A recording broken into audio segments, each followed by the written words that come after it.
A hippo opens its mouth, not to eat, not to drink, to warn you. The jaw swings to 150 degrees, wider than any angle your body makes, and what's inside isn't what you'd expect from an herbivore. 50-centimeter canine teeth, not for chewing, purely for killing.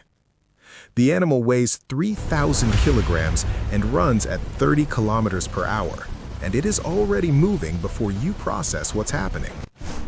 Lions see a hippo and walk the other way.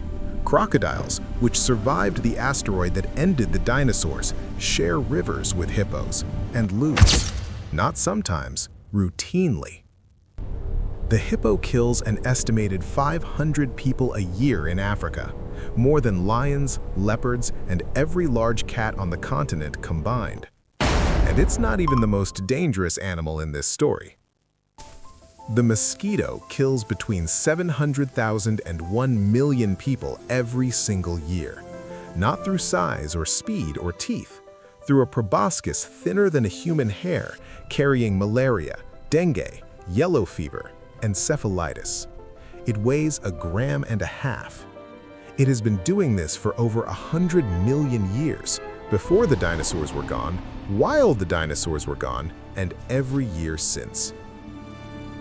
The box jellyfish drifts through the waters off northern Australia, carrying enough venom to kill 60 adult humans. It has no brain, no central nervous system, no intent. It doesn't hunt you, it just exists, and if you touch it, your cardiovascular system begins shutting down within minutes. Some people don't make it to shore. The mantis shrimp punches at the speed of a .22 caliber bullet, 23 meters per second in under 3 milliseconds. The strike creates cavitation bubbles in the water, collapsing pressure pockets, a secondary shock wave. If the punch misses, the shock wave still hits. These animals are alive right now, not in amber, not in a museum, in the water, in the grass, in the air outside. And somehow none of them are what we're afraid of.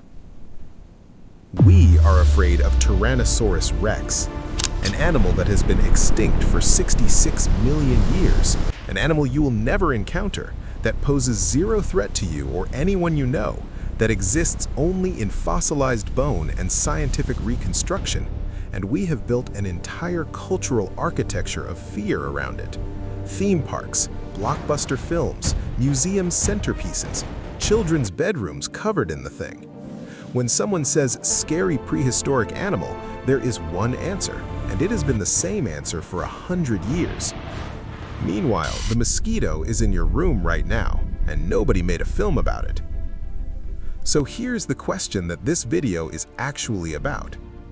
Why does the human brain reach for the extinct animal and ignore the living one? It's not ignorance. You know mosquitoes kill more people than T-Rex ever could. You know crocodiles are real and immediate and unchanged since the Cretaceous. You know jellyfish are in the ocean right now. The information is not hidden. Something else is happening. And when you find out what it is, the way you look at every nature documentary, every museum exhibit, and every most dangerous animal list changes permanently. The answer starts with how fear works in the human brain, specifically with a structure called the amygdala.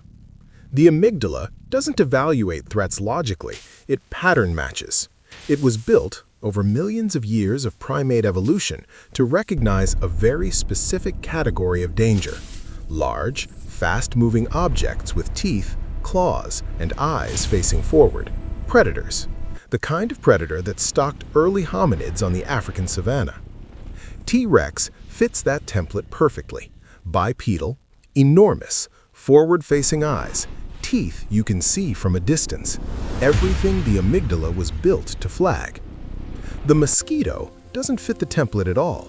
It's small, it moves slowly, it doesn't look like a predator. The amygdala barely registers it, even though the rational part of your brain knows it kills 1 million people a year. That mismatch between what we're wired to fear and what actually kills us is called the perception-reality gap in risk psychology. and it runs through almost every dangerous animal alive today. The crocodile, unchanged for over 80 million years, sits at the water's edge and barely moves. Nothing in the amygdala's threat library codes a motionless log as dangerous. The crocodile exploits that gap. It has been exploiting it since before the dinosaurs were gone. The box jellyfish is transparent. It drifts. It has no face, no teeth, no forward-facing eyes. It triggers nothing in the threat detection system, and it kills in minutes. The octopus, which has 500 million neurons and arms that think semi-independently, can change its color, texture, and shape in milliseconds. It can recognize individual human faces. A fully grown octopus can compress its entire body through any opening larger than its beak. We have no behavioral baseline for a brain built like that. No framework for understanding what it perceives or what it's capable of, and it lives in every ocean on Earth. The mantis shrimp sees the world in 16 color channels. Humans use 3. We have no sensory analogy for what 16-channel color vision experiences. We can measure it, we cannot imagine it. Here is what 66 million years of evolution actually produces. Animals that are dangerous in languages the human brain was never equipped to detect. The amygdala was built for the Pleistocene. It was built for lions and snakes and rival humans. It was not built for jellyfish with no nervous system, or shrimp that punch with shock waves, or insects that kill through chemistry rather than contact. T-Rex was dangerous in the language the brain already speaks: large, visible, immediate. What evolved after them is dangerous in languages we're still learning to read. And then there is the one no threat detection system on Earth was built to recognize: humans. We are the only species in 4.5 billion years of life on this planet to deliberately drive other species to extinction at a global scale, to alter the chemistry of the atmosphere, to build weapons capable of ending complex life entirely. The Chicxulub asteroid killed 75% of species on Earth in a single event. We are currently driving the 6th mass extinction, not in a single morning, but steadily, systematically, across every continent and every ocean simultaneously. The amygdala doesn't flag this as a threat because there's nothing to see. No teeth, no speed, no size, just decisions compounding over time, producing consequences at a scale no predator in Earth's history has matched. We are the asteroid now, slower, more deliberate, and the only one with the capacity to stop. So why do we fixate on T-Rex? Because T-Rex is safe to be afraid of. It's 66 million years away. It cannot hurt you. The cost costs nothing. It asks nothing of you. The mosquito asks you to think about global health infrastructure. The crocodile asks you to reckon with habitat loss. The jellyfish asks you to understand ocean acidification. The octopus asks you to question what intelligence actually is and who it belongs to. And the human asks you to look at yourself. T-Rex is the monster we chose because it lets us off the hook. Big teeth, dead, gone, nothing to do about it now. The planet didn't become safer when the asteroid hit. It became harder to read.